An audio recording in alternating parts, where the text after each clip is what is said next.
Hey everybody, I'm Dan Paper Skies, I'm Sky, aka Skybreak. and we are on episode 5 of the Skycast. Skycast is a series where we interview and have conversations with some of our favorite up and comers and established artists in the bass music industry and beyond. So today we're going to be chatting with one of our close friends. He's based in Northern California, makes a lot of chill music, but has dabbled in a lot of other genres like dubstep, melodic dubstep, some drum and bass here and there. Collabs with Essinger, Jetto, myself, and a lot of releases that have gained tons of traction on Spotify with millions of streams in the ambient sort of category.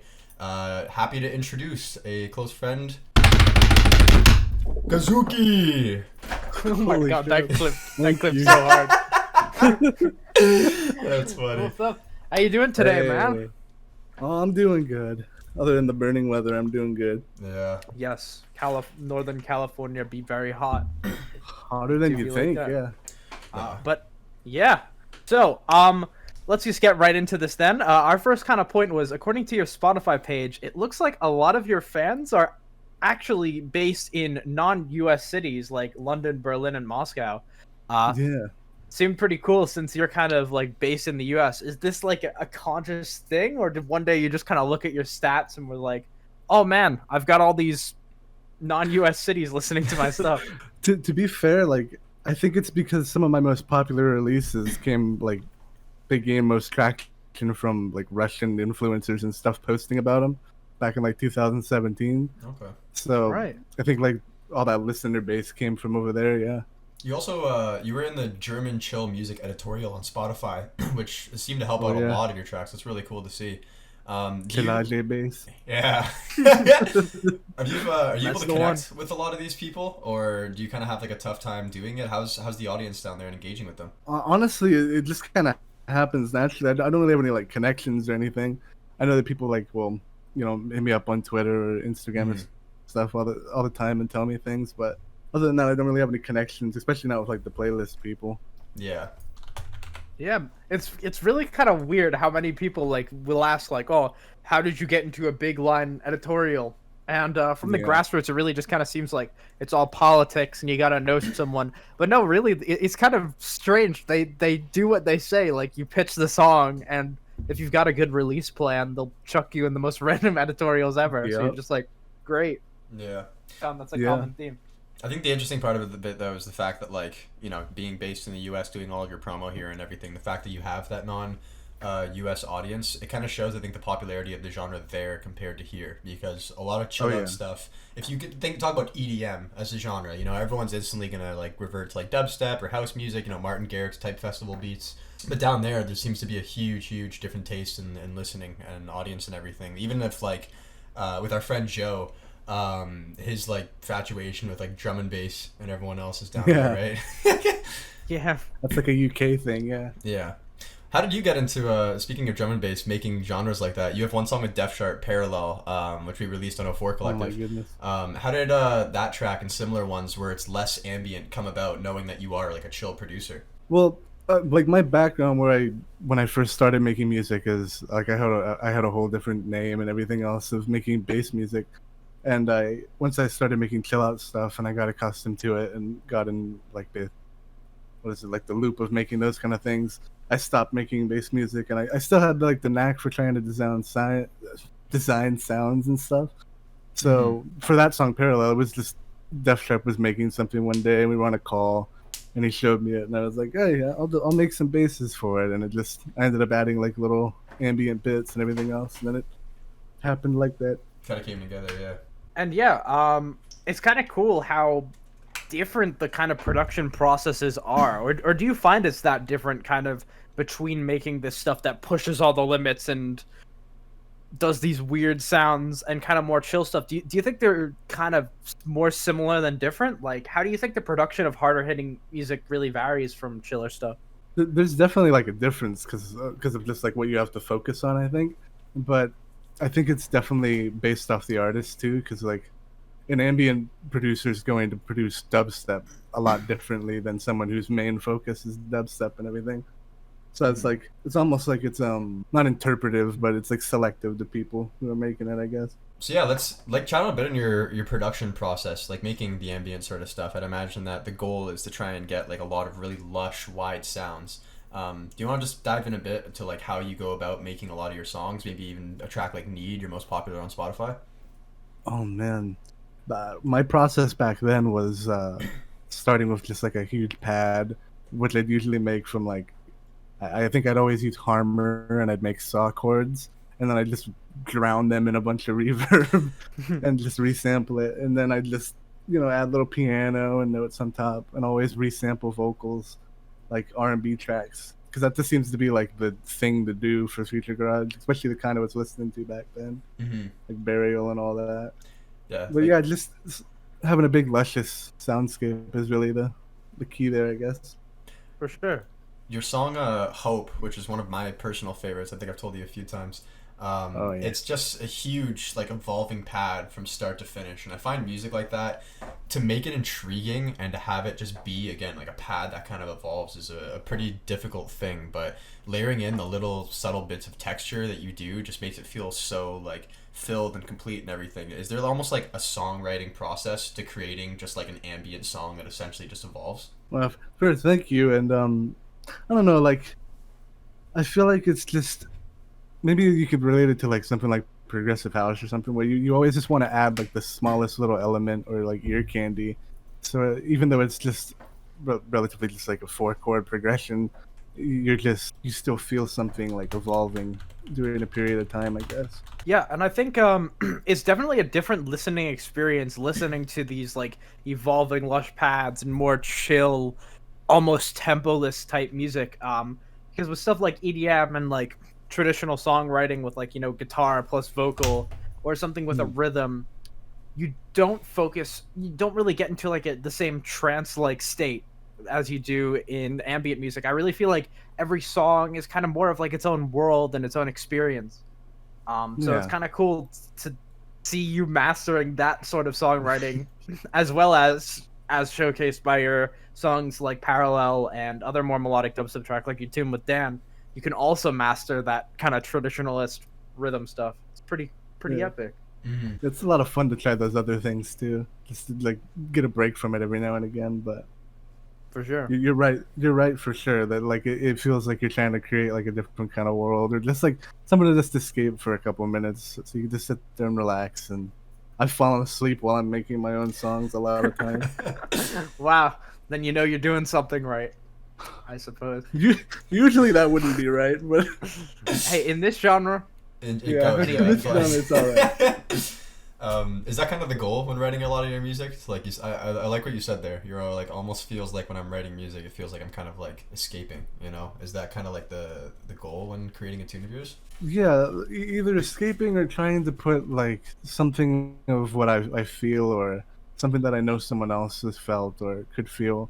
Just trying to put it in the best way that I can. Like lately, I use my vocals to try and add to that too. But before, it was just trying to create a soundscape or like structure that just best represented how I was feeling at the time, or something like that. so do you plan to take the Kazukii project onto the live stage at some point? You make distinctly chill music, and while at first glance that might be like, oh well, how are we gonna do that big bassy DJ sets? But I've seen people like Haywire and Cone Sound specifically put on really unique, cool live performances. So do you have any ideas about that, or have you thought about it at all? I've definitely thought about it, and I think like Dan was mentioning earlier, the audience where I would want to do that would probably be if it was in like Moscow or the UK, where the garage scene is still something.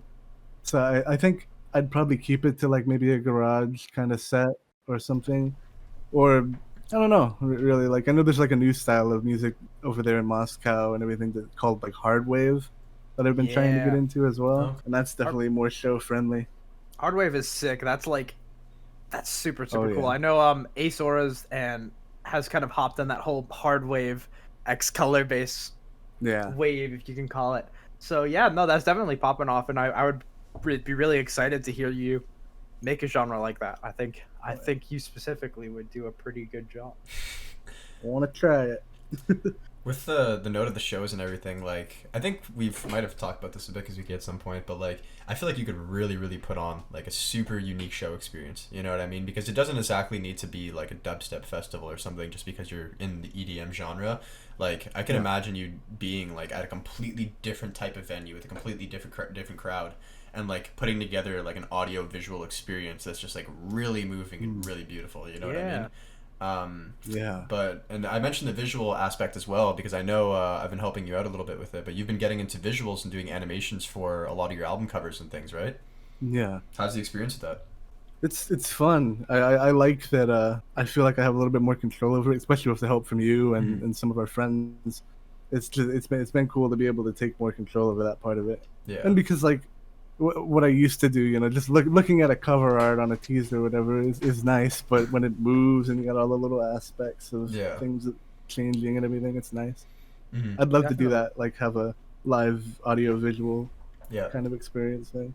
And even with your new tune that you have coming out, which we want to ask about in a sec. I remember you sent me the album cover for it, and just like something about that cover and just receiving it out of the blue from you like that, like it just feels like the Kazukii brand is getting more and more and more personal. You know what I mean? Like it feels like it's being understood as like, this is me, I'm gonna represent it however I want, and I'm really excited about that. Do you want to tell us a little bit about this this next release that you have coming out? If you're talking about the not the one with Def Sharp, right? No, not with Def Sharp. Okay. the one that comes out when this podcast drops in late shit. July. Sorry. Yeah, I honestly I wanted to try and get back into that idea of like songs like Hope, like you mentioned, where it's just like this evolving pad, which just has all these textures that come in, and I wrote it kind of with the mentality of like having problems going on in my life and trying to figure them out, but realizing that some things just can't, like you just can't really fix them. Like you just have to come to terms with it and let it go. The song doesn't have any lyrics, but I mean, yeah, and as much as you can get that from a pad. Yeah. Yeah, that's really cool how you can kind of pull that off, especially with more complex emotions like that. I find with more ambient work, especially, do you listen to Death Dream at all? Like the really niche Bandcamp ambient stuff. I went down a little rabbit hole about this, but it told a story. It kind of showed but not told, if that makes sense. So it was like, you maybe read something about it beforehand and then you listened to it and it was just like mind blown. Sometimes that's what you have to do, really. Like you don't really understand something sometimes until you like read it and you understand, like, okay, so that's where they were coming from. Now I can understand it, like experience that way. I haven't listened to that though, but I'd like to. You want to send me it later? Yeah. So you also, as you were talking about this new song that's coming up right after this podcast, you actually also talked about a Def Sharp collab that could potentially either be out or will be out soon. Can you tell us a bit about that? Yeah, that happened because Alex Def Sharp just made this little thing. He was inspired by Phoebe Bridgers, if you know who that is at all. And he wrote this little guitar loop, and he sent it to me, and I just went, you know what? I'm gonna sing on this. I didn't ask, I just did it, and I sent it back to him, and he really liked it, and so we hopped in a call and just like added a bunch of little ear candies and textures and stuff, and realized that we were writing a song that was like really personal to like our experiences at the time with like just relationships and trying to move on from people that were in our lives and everything else as time goes by a little bit. Is that something you guys just like both resonated on and kind of came together with as the message for the song? Yeah, for sure. Yeah, we just kind of we were writing it, and then part way through the song, we were just kind of like, you know what, this is making us emotional. Like this actually hits with us. Yeah, which is nice. That's a great feeling. Yeah, most of the stuff I've done with Def Sharp is like big, heavy bass stuff. So it was nice to do something more like in my element kind of thing. Well, he's been taking his style back a bit more too, I think, to fit the style of music that you make. It's almost like you guys have been like playing off each other a lot more in recent years, right? Yeah, I feel that for sure lately.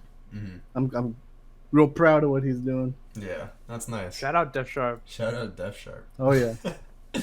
With the like personal aspect and everything, you write almost, I'd assume, all of your tracks and for the lyrics and everything. When did you start getting into writing and songwriting, singing on your own music and everything? I wanted to try and do it like even back when I was releasing stuff like Need and all that, because I felt a little bit scared to use like royal copyrighted Yeah. vocals and stuff, like all the future garage people did. But I never really was happy with my voice or how it sounded, or I never felt like my lyrics were meaning anything.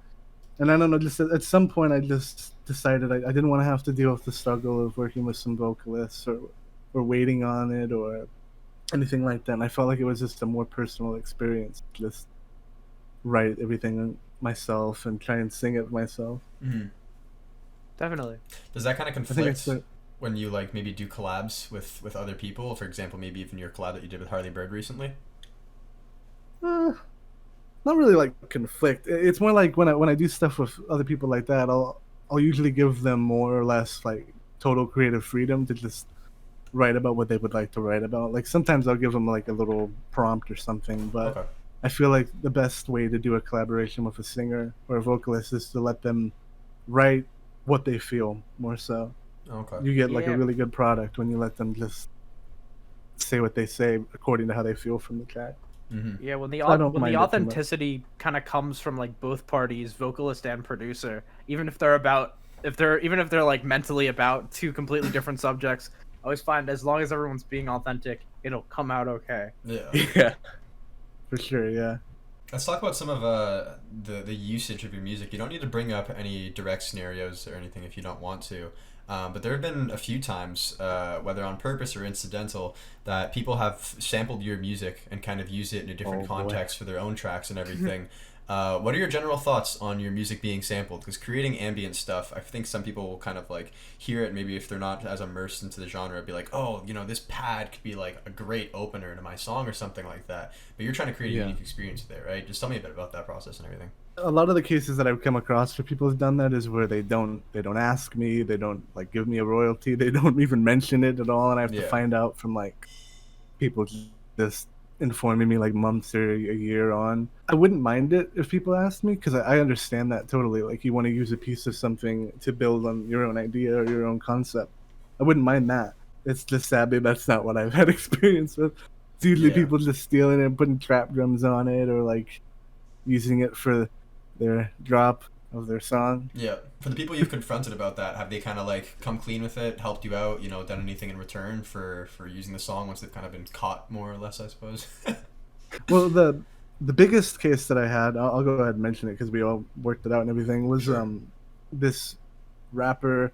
I think you call him a rapper, Blade. Okay. He's pretty popular and everything, but like in the meme world, he when I reached out to him about it, he didn't even know. Like it was just the producers that produced his album took the song and flipped the sample and didn't tell him or anything else. So he worked it out with me perfectly fine. That's Awesome. probably like the best case scenario Nice. of that kind of thing happening. Yeah. Well, I good to can't know. believe you've actually come in an encounter and been sampled by Blade, because like Yeah. in the more kind of, and my friends who are kind of in the more like niche SoundCloud Twitter community, Blade is like this icon. Yeah. So that's nuts that he just like one of his producers just or their producers straight up just took your Oh, yeah. sample and Yeah, they what is that? I've had a couple people message me with like the screenshot of the Spotify thing. Because if you click on the show credits, it says that it's just produced by me now Hey. instead of anybody else. Nice. Which song is it, if I may ask?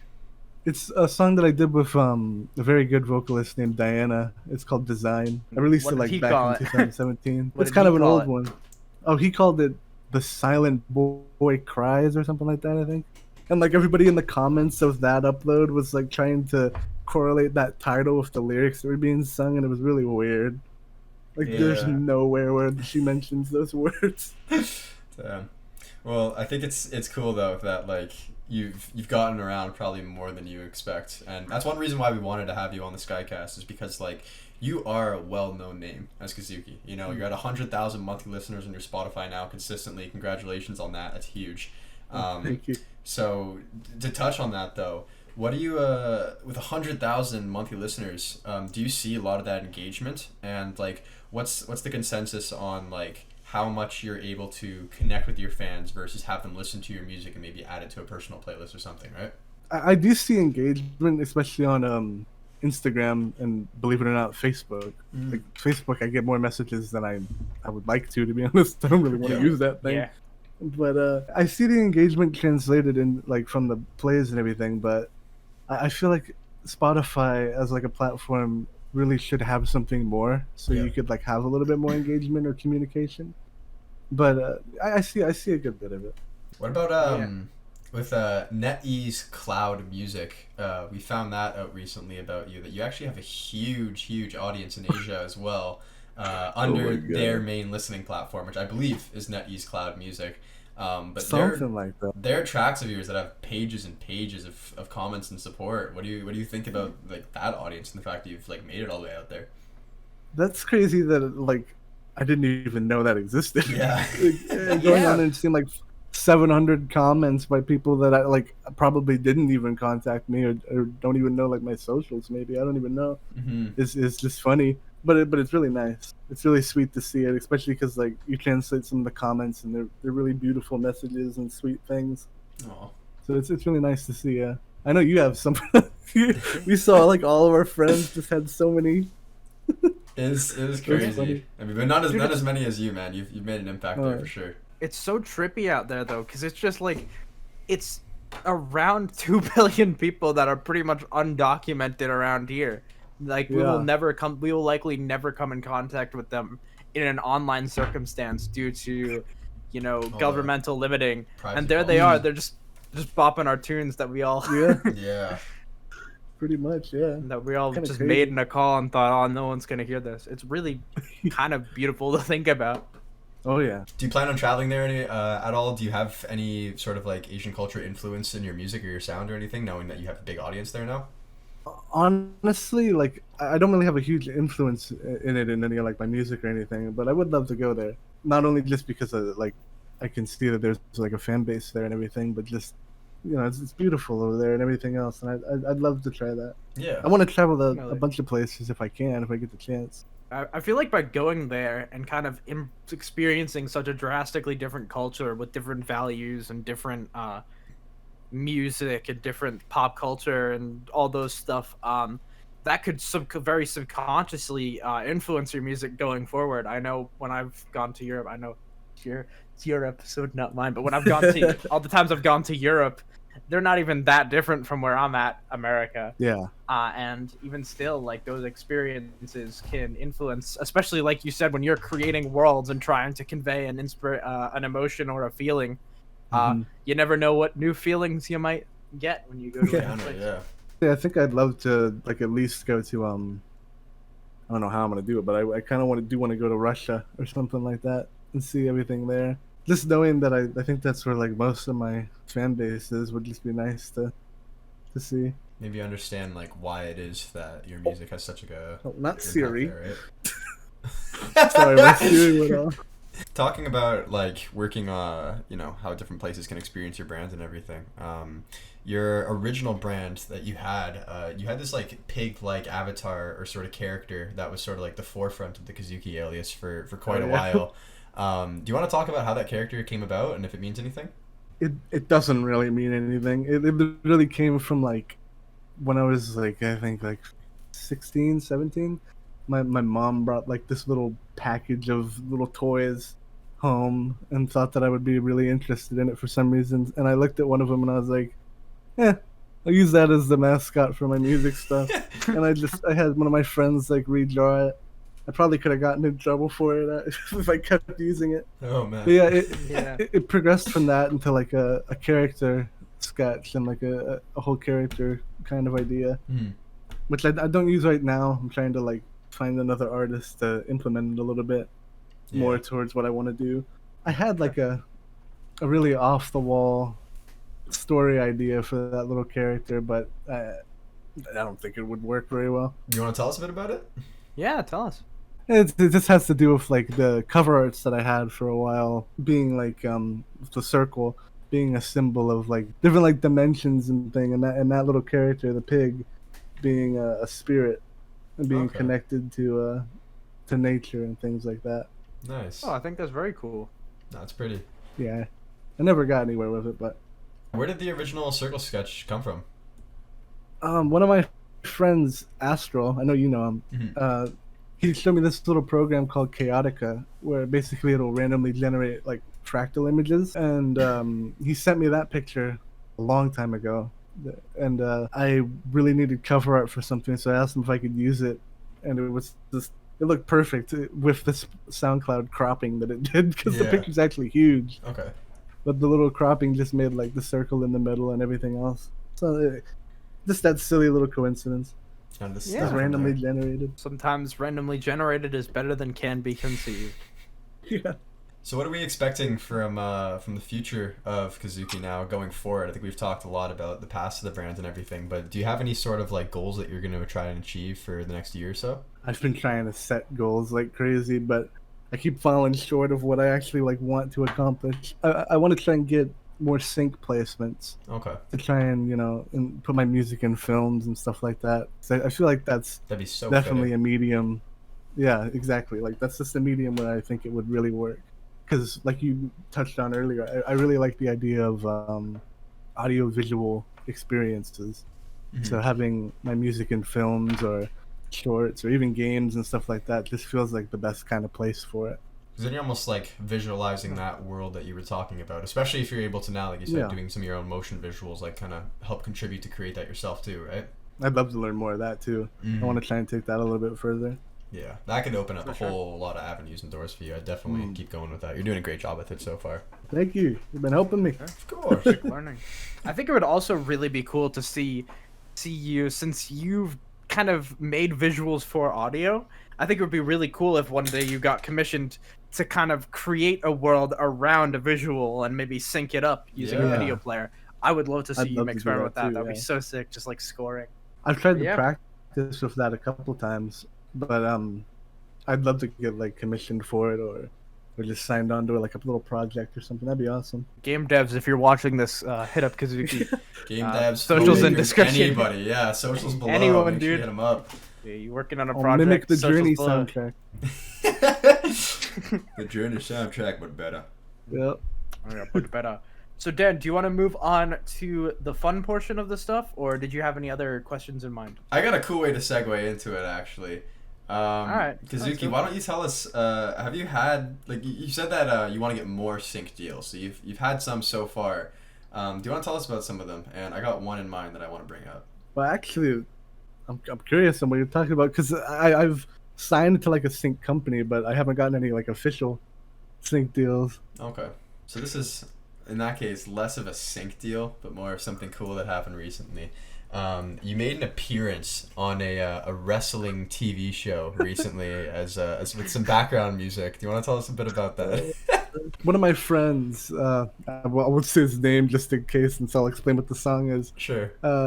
He does audio engineering and works for like the audio production of AEW, All Elite Wrestling, I think it is, or something like that. And he messaged me the other day and was just like, I really need some cheesy house music. Do you have anything that you're not going to use? And like 2 years ago, I made this stupid little song about like Minecraft Bed Wars with a couple of my friends, like Essinger, Def Sharp, and my buddy Morn. And I said, well, that's the only thing that I have, really. I sent it to him, and ironically, he loved it. So I just took off all the vocals, and he sent it in and just slapped it on the... It was like their biggest event of the year, like a pay-per-view event thing. And he just used it for that club scene. It was hilarious. I love that they exclusively clipped that one part for Twitter, too, Yeah. and everything, and they clipped it so well. So good. You literally hear my friend just in the Morn in the background just going, "Get on Bed Wars." Get on Bed Wars. Yeah. That's so good. Crazy. Man. Wonderful. Nah, sometimes though those the best kinds of songs are the ones that pop up when you're just kind of dicking around, and when you start Oh, yeah. overthinking stuff. Like if you got like commissioned to write like a house track, I'm sure it would come out Oh, completely yeah. different from a song you made in Discord Call for Shits 2 or 3 years ago. Yeah. It's hilarious that people like actually wanted to know what that song was. Like they thought it was really good or something. Right.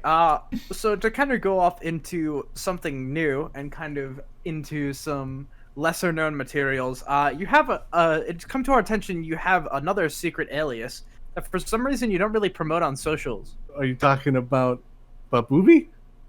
Yes, I am. The Babooby SoundCloud is one of my personal favorites, Oh my with goodness. classics like "Shit on the Floor" and "I Oh, Smell yes. Licorice." Is there a reason you're not really promoting these around? You know, that's for when I do my comedy sketch. You know, I gotta keep that. okay. I gotta keep that private until then. I gotta keep that material secure. I see. I see. Especially our collab on there. That's Yes, funny. I have collaborated with Kazuki's side project Babooby as well. Speaking of scoring movies, we scored the movie trailer The for the Fall Fall Guys Guys movies. Fall Guys movie trailer. course. That was Fall a Guys fun movie. one. Yeah. It's the was a biggest good sync one. deal yet. We had actually the whole Skycast group a part of that. That was a fun one. Yeah. I was Oh, hanging yeah. in the call and they were making that. That was a trip. But, But yeah. it seems to be a funny idea. So you just use Babooby then, I guess, for just a lot of fun things, messing around in the memes. DAW. Yeah, I lost the account information for like 2 years, so I refound it when we made the little Fall Guys thing.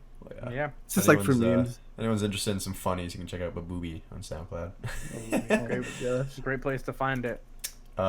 Moving this is a good one. In your interview with of Def Sharp, this was the only other interview I believe you've done so far to this point. I hope you get a lot more. Definitely deserved. But you spoke to the legendary and highly pretentious YouTuber based news outlet Top EDM World in August of Oh, yes. 2018. He legend. asked you a question, what your choice of weapon in a zombie apocalypse would be, and you answered a ukulele, and midway through elaborating, he totally cut you off. I want to hear a little bit more about that. Why would a Yeah, ukulele be your method of defense in a zombie apocalypse? It was disrespectful. You were mid answer and he just cut you I off. was We need to mid. know. I was mid explanation, but to be honest, I have no idea. But how was that I know, interview just with? use a harmonica. How was that interview with? How was You the know, a little interview with bit of- Top EDM World, man? A little bit- It was interesting. Like it felt secretive for some reason, but I don't think it was supposed to be. Yeah. Because I mean, like I think after that they did like 3 more videos, and then they never came around again. Completely disappeared off the face of the Yeah, internet. still don't know who it was. I mean, we got our hunches, but It was definitely a fun one though. Having you no, and it Def was Sharp fun. both It was very involved. fun. Yeah. So Yeah. Def Sharp's- How do you think that participating in an interview like that, where all the questions kind of keep you on your toes, how do you think that kind of prepared you for future things in your career? I suppose, like answering stupid questions and still trying to remain on brand, or were you not thinking that deep into it? I was definitely not thinking that deep into it. I was just Fair like, enough. I'm gonna try and not laugh my ass off and try and just see if he's actually gonna ask like questions or what is going on. I remember he went into like a whole debacle about his cat Richard and stuff, and oh my god. killing his cat and stuff, and it was terrible. I'd like to think we're slightly better than that on this show. Oh yeah, I'd like to yeah. hope that We're we've not- got a bit we're on not Top perfect. EDM Yeah, World. yeah. But hey, No- congratulations no Top animal EDM abuse World for mentioned. making an appearance in the podcast, I guess. If you're still out there, shoot us a DM. Yeah, we'd love to have you on. Oh yeah, Love to have you. That's that'd be amazing. incredible. Though. I think But yeah. I think we're getting close to wrapping things up now. Is there anything that you wanted to mention or tell us about in terms of music, what might be happening for the future, coming up soon? Kazukii? Really, just look out for this song with Def Sharp. It's probably gonna be out either when this comes out or shortly after. It's called Break Apart, and then I have my own song coming out afterwards. Can't Be Fixed, and other than that, I don't really have anything going on. Yeah. I mean, I'll say one thing. Just chilling. From knowing you, I know that you just like work on music so quickly. You'll just sit down and have like a huge couple hour session and just grind out a tune. So I know we can be expecting a lot more, but I'm super excited to hear it, man. Your music always like, even before we started talking, like just connected to me really deeply. So I appreciate you being on here today, man. Yeah, dude. Well, I of course. appreciate you having me for sure. Of course. All right. Well, I guess we'll wrap this up then. I'm Dan Yeah. Paper Skies, and I'm Sky, aka Skybreak, Yeah. and we thank you will see for watching or soon. listening. Yeah. listening, or watching if you're on.